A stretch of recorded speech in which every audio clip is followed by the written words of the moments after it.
दिवाली के ठीक अगले दिन यानी 24 अक्टूबर 2014 को सवेरे होते ही उत्तराखंड की राजधानी देहरादून के लोग अपनी दिनचर्या में लीन होना शुरू हो गए थे।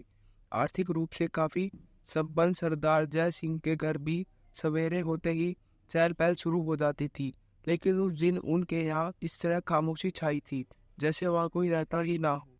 व्यवहार कुशल जय सिंह का खुशहाल परिवार थाना कैंट के चकराता रोड स्थित पोश इलाके आदर्श नगर में रहता था। उनकी विज्ञापन एजेंसी तो थी ही, होर्डिंग्स का भी काफी बड़ा कारोबार था। उनके घर काम करने वाली नौकरानी राजो सुबह ही काम करने के लिए आ जाती थी।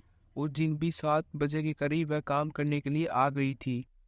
घर का मुख्य दरवाजा देखकर उसे आश्चर्य हुआ, क्योंकि रोजाना उसे दरवाजा खुला मिलता था, लेकिन उस दिन बंद था। घर के अंदर से किसी तरह की आवाज भी नहीं आ रही थी। ऐसा लग रहा था जैसे घर खाली पड़ा है। उसकी समझ में नहीं आ रहा था कि घर के लोग इतनी देर तक सोए क्यों पड़े हैं, लेकिन ऐसा हो ही नहीं सकता था। जय सिंह सुबह ही मॉर्निंग वॉक के लिए निकल जाते थे, लेकिन राजू के आने से पहले ही वह आ जाते थे।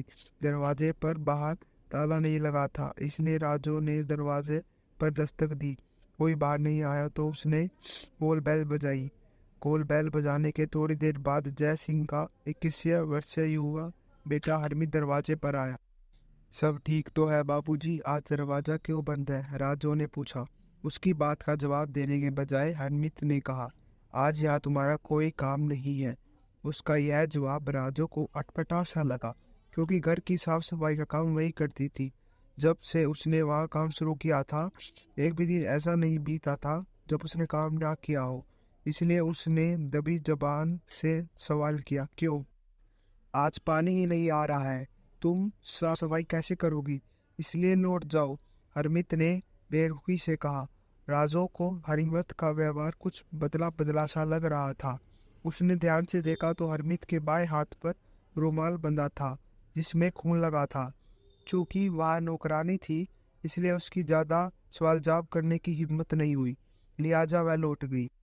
राजू लौट तो पड़ी, लेकिन उसे लगा कि हरमित के इस तरह कह देने से लौटना ठीक नहीं है। बाद में वह बाबूजी और माताजी को क्या जवाब दूंगी। यह बात मन में आते ही वह पड़ोस में रहने वाले जय सिंह के भतीजे अजीत सिंह के घर जा पहुंची। अजीत सिंह बाहर ही मिल गया तो बोली, साहब मैं बाबूजी के घर काम करने गई थी, लेकिन हरमीत ने मना कर दिया, वह काम नहीं करने दे रहा। क्यों? पता नहीं, उसने घर का दरवाजा बंद कर रखा था, इसलिए कोई दिखाई भी नहीं दिया। ठीक है, तुम रुको, मैं बात करता हूँ। कहने के साथ ही अजीत ने जय सिंह का मोबाइल नंबर मिलाया, लेकिन फोन हरिमत ने ही रिसीव किया। अजीत ने पूछा, चाचा जी कहाँ है हरमीत? वह घर में नहीं है, कहीं गए हैं। ठीक है, आ जाए तो मेरी बात कराना, और सुनो, राजू को घर का काम करने दो। अजीत सिंह के कहने पर राजू दोबारा गई तो हरमीत ने दरवाजा खोल दिया और खुद जाकर बरामदे में बैठ गया। राजू ड्राइंग रूम में पहुंची तो वहां की हालत देखकर उसके होश उड़ गई। ड्राइंग रूम में खून ही खून फैला था। खून देखकर राजू चीखती हुई बाहर भागी। राजू इतने जोर से चीखी थी कि उसकी वह चीख आसपास रहने वालों ने सुन ली थी। पल भर में सब भागकर आ गए। अजीत सिंह भी आ गए थे। राजू के चेहरे पर हवाइयां उड़ रही थी। आते ही उन्होंने पूछा, क्या हुआ राजू? अंदर खून ही खून फैला है और मेम साहब की लाश पड़ी है। खून और लाश पड़ी होने की बात से सभी के रोंगटे खड़े हो गए। हरमीत बेहाल हालत में सिर थामे बरामदे में बैठा था। कुछ लोगों ने पूछा, क्या हुआ हरमीत? सब बर्बाद हो गया भाई जी, हरमीत ने बस इतना ही कहा। लोग कुछ और पूछते, तभी घर के अंदर से 5-6 साल का एक बच्चा रोता हुआ बाहर आया। वह बहुत घबराया हुआ था और उसकी पीठ में चोट के निशान थे। वह जय सिंह का नाती कवलनजीत था। कवलनजीत की हालत देखकर कुछ लोग उसकी ओर दौड़े। क्या हुआ बेटा? डर के मारे कवलनजीत की गीगी बंधी हुई थी। कोई जवाब देने के बजाय उसने अंगुली से अंदर की ओर इशारा कर दिया। किसी ने कहा, चलो अंदर चलकर देखते हैं क्या बात है। इसके बाद कुछ लोग हिम्मत करके अंदर गए तो पता चला सचमुच सब कुछ बर्बाद हो चुका था। घर के अंदर एक नहीं बल्कि 4 लाशें पड़ी थी और पूरे घर में खून ही खून फैला था। खून और लाशें देखकर सब गम में डूब गए। किसी ने सपने में भी नहीं सोचा होगा कि अंदर इस तरह का दिल दहला देने वाला नज़ारा देखने को मिलेगा। किसी ने घटना की सूचना पुलिस कंट्रोल रूम को दे दी। यह ऐसी सूचना थी जिससे पुलिस विभाग में हड़कंप मच गया। तुरंत यह सूचना संबंधित थाना कैंट पुलिस को दी गई।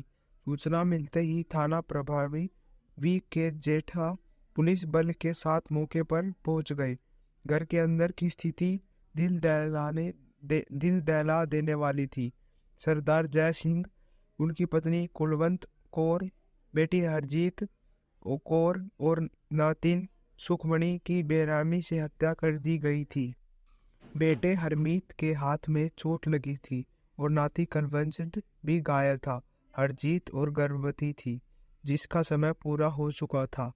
पुलिस ने तुरंत हरजीत को इस उम्मीद में दूर अस्पताल पहुंचाया कि शायद गर्भ में पल रहा बच्चा बच जाए, लेकिन जांच के बाद पता चला कि बच्चा मर चुका है।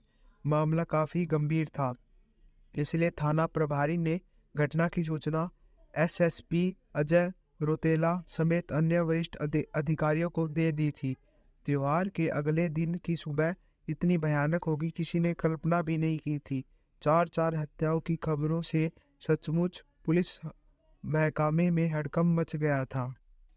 सूचना मिलते ही SSP Ajay Rutela, SP city Ajay Singh और SP देहात मणिकांत मिश्रा के अलावा अन्य थानों की पुलिस घटनास्थल पर पहुंच गई। मामला 4 हत्याओं का था, इसलिए इसकी सूचना आला अधिकारियों को भी दे दी गई थी। ऐसी सूचना के आधार पर DGP BS Sidhu, ADG Ram Singh Meena, DIG Sanjay गुंजाल भी आ गए थे। इस घटना से पुलिस अधिकारी हैरान परेशान थे। बाहर के कमरे में दरवाजे के पास खून से लथपथ 60 वर्षीय जय सिंह की लाश पड़ी थी।